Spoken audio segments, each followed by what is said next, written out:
Siapa di antara kita yang ingin punya rumah idaman? Apakah rumah idaman itu berarti rumah yang mewah? Atau rumah yang serba fasilitas ada?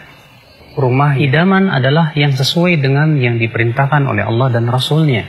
Rumah idaman adalah rumah yang diberkahi oleh Allah Subhanahu wa Ta'ala. Rumah idaman adalah rumah yang dimasuki oleh malaikat rahmat.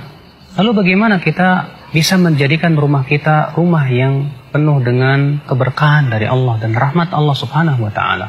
Yang pertama yang harus kita perhatikan ya akhul Islam, jangan sampai rumah kita mengundang para jin dan mengusir malaikat rahmat. Bagaimana caranya? Yaitu dengan memajang foto-foto bernyawa atau gambar-gambar bernyawa di dalam rumah kita. Coba dengarkan sebuah hadis Nabi SAW.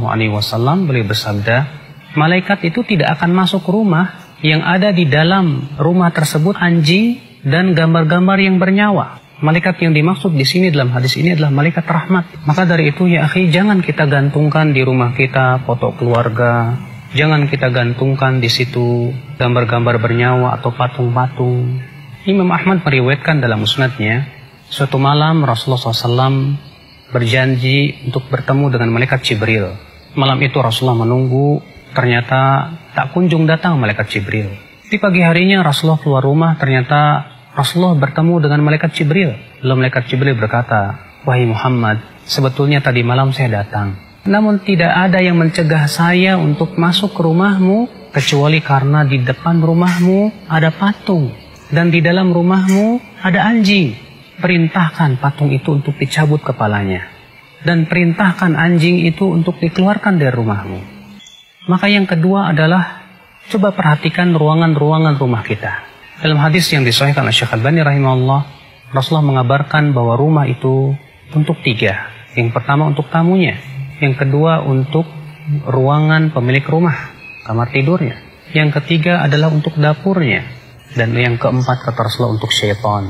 Artinya, kalau ada ruangan kamar kita tak terpakai di rumah itu berarti untuk syaitan kata Rasulullah.